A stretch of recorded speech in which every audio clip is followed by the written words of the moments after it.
السلام علیکم ورحمۃ اللہ وبرکاتہ۔ الحمدللہ رب العالمین واشہد ان لا الہ الا اللہ وحدہ لا شریک لہ واشہد ان محمدا عبدہ ورسولہ صلوات اللہ وسلامہ علیہ وعلی آلہ وعلی اصحابہ ومن اہتدی بہدیہ واستنى بسنتہ الی یوم الدین وبعد۔ معزز بھائیوں، قیامت کی نشانیاں آپ کے سامنے لگاتار اللہ کے فضل و کرم سے ذکر کی جا رہی ہیں۔ آج ہم دو نشانیاں انشاءاللہ جاننے کی کوشش کریں گے۔ یہ ساری چھوٹی نشانیاں ہیں جن کے بارے میں ہمارے نبی صلی اللہ علیہ وسلم جو صادق مصدوق ہیں آپ نے ہمیں اطلاع دی ہے۔ انہی میں سے قرب قیامت کی ایک نشانی یہ بھی ہے کہ زلزلوں کی بہت زیادہ کثرت ہو جائے گی۔ اللہ کے رسول صلی اللہ علیہ وسلم کی حدیث ہے کہ قیامت نہیں قائم ہوگی جب تک علم نہ اٹھا لیا جائے اور زلزلوں کی کثرت نہ ہو جائے۔ یہ صحیح بخاری کی روایت ہے۔ اس سے معلوم ہوتا کہ زلزلے آخری وقت میں بہت زیادہ آنا شروع ہو جائیں گے۔ آج بھی بہت سارے زلزلے آ رہے ہیں۔ کچھ زلزلے تو بڑی نشانیوں میں سے ہیں، جیسا کہ ہم بیان کریں گے کہ 3 جگہوں پر زمین کا دھسنا یہ بڑی نشانیوں میں سے ہے، لیکن یہاں چھوٹی نشانیاں مراد ہیں جو دنیا کے مختلف خطوں میں اور علاقوں میں زلزلے آئیں گے اور آتے رہتے ہیں۔ یہ بھی اللہ رب العالمین کی طرف سے عذاب اور عقاب ہوتے ہیں، سزا کے طور پر آتے ہیں۔ لہذا زلزلوں کی کثرت یہ بھی قیامت کی نشانیوں میں سے ایک نشانی ہے جو آج کے دور میں پوری ہو چکی ہے۔ ایسے ہی سرزمین عرب میں سرسبز و شادابی اور نہروں کا جاری ہونا۔ آپ کو معلوم ہے کہ عرب ریگستان ہے اور یہاں پر زیادہ تر کھجور کے باغات ہیں، پانی کی قلت ہے، نہروں کی قلت ہے، ہریالی یہاں پر بہت کم ہے۔ لیکن اللہ کے رسول صلی اللہ علیہ وسلم کے ارشاد ہے کہ ایک ایسا وقت آئے گا کہ یہاں پر بہت زیادہ ہریالی ہو جائے گی۔ انہی میں سے مسند احمد کی ایک حدیث ہے۔ ابو ہریرہ رضی اللہ تعالیٰ عنہ اس حدیث کے راوی فرماتے ہیں کہ اللہ کے رسول صلی اللہ علیہ وسلم کے ارشاد ہے، قیامت سے قبل عرب میں سرسبز و شاداب چراگاہیں اور نہریں ہوں گی۔ ایک شہسوار عراق اور مکہ کے درمیان سفر کرے گا، اسے راستے بھٹکنے کے علاوہ کوئی اور خوف نہ ہوگا، اور حرج بہت زیادہ ہوگا۔ صحابہ کرام نے کہا حرج کیا ہے؟ آپ نے فرمایا قتل، یعنی قتل عام ہوگا۔ نہ قاتل کو پتہ ہوگا کیوں قتل کر رہا ہے، نہ مقتول کو پتہ ہوگا کہ کس جرم کی بنا پر اسے قتل کیا جا رہا ہے۔ تو آپ نے فرمایا کہ چراگاہیں ہوں گی، نہریں جاری ہوں گی، ہریالی ہوگی، سرد و شادابی ہر جگہ ہوگی پورے عرب کے اندر۔ عرب سے مراد صرف سعودی عرب نہیں ہے، بلکہ پورا عرب کا علاقہ جہاں بھی عربی زبان بولی جاتی ہے وہ سب کے سب، جیسے یہاں پر آپ نے عراق کا ذکر کیا تو عراق بھی عرب کے اندر ہے، مصر بھی ہے، جہاں بھی عربی زبان بولی جاتی ہے وہ سب کے سب عرب علاقے کہلاتے ہیں۔ اور یہ عام طور پر یہاں ہریالی نہیں ہوتی، ریگستانی علاقے ہوتے ہیں، لیکن قیامت سے پہلے یہاں پر بہت زیادہ ہریالیاں ہو جائیں گی اور سرد و شادابی بہت زیادہ ہو جائے گی۔ اس طریقے سے مسلم کی روایت ہے، اللہ کے رسول صلی اللہ علیہ وسلم کے ارشاد، ابو ہریرہ رضی اللہ عنہ حدیث کے راوی ہیں، کہتے ہیں قیامت سے قبل مال اتنا بڑھ جائے گا کہ ایک شخص اپنی زکوٰۃ لے کر نکلے گا لیکن اسے لینے والا کوئی نہیں ملے گا، اور عرب کی سرزمین سرسبز و شاداب چراگاہوں اور نہروں سے بھر جائے گی۔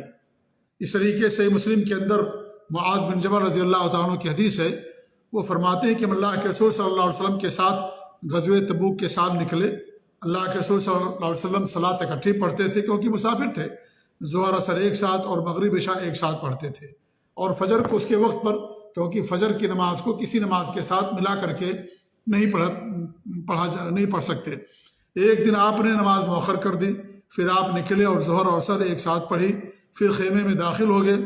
اور مؤخر کا مطلب یہ ہے کہ آپ نماز جو سفر کے اندر جمع کرتے تھے اس کی 2 صورت ہوتی تھی، جمع تقدیم اور جمع تاخیر۔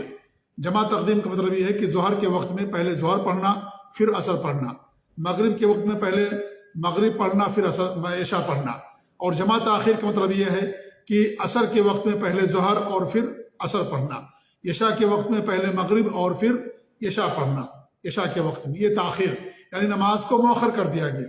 جمع تقدیم میں بعد والی نماز کو مقدم کر دیا گیا، اسے اس کو جمع تقدیم کہا گیا۔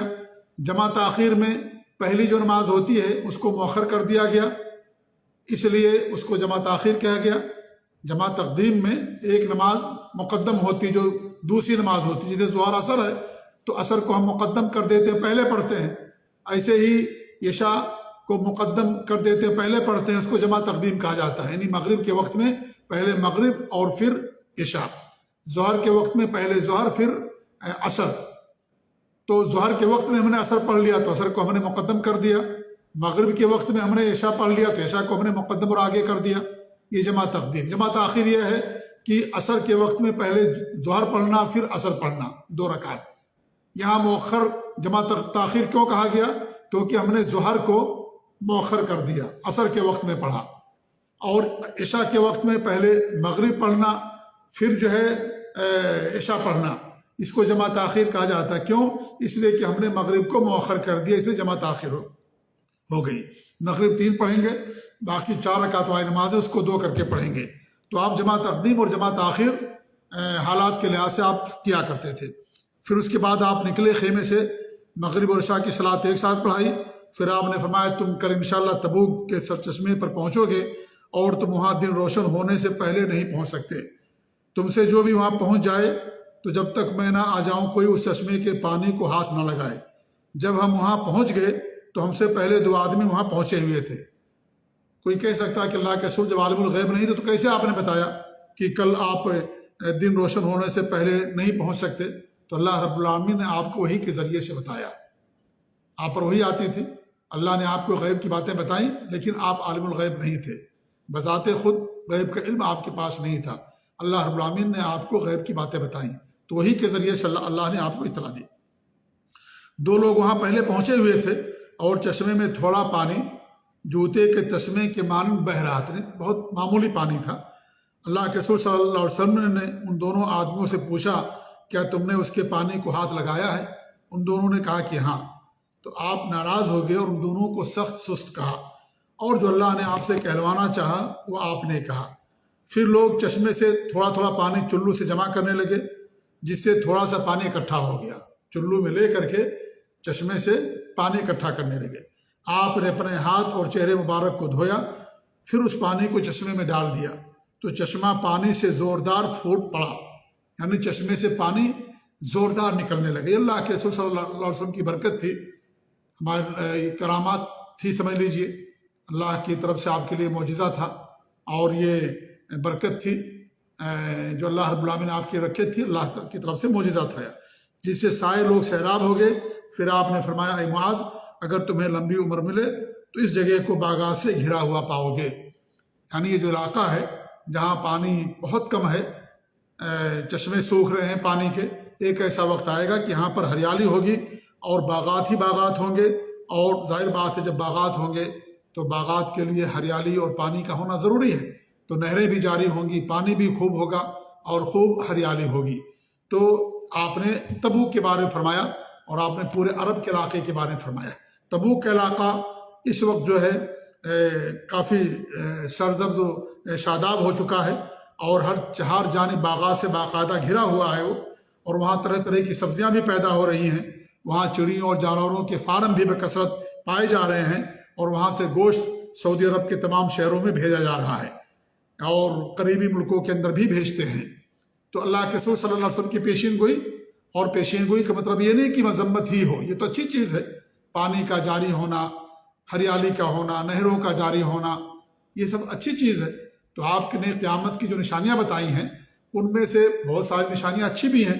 انہیں میں سے ایک نشانی یہ بھی ہے بھئی انسان کے لیے پانی کی ضرورت ہے، جانوروں کے لیے ضرورت ہے، کھیتی باڑی کرنے کے لیے ضرورت ہے. تو اچھی چیز ہے یہ. تمہارے نبی نے فرمایا آج جو خشک سالی ہے، ہر جگہ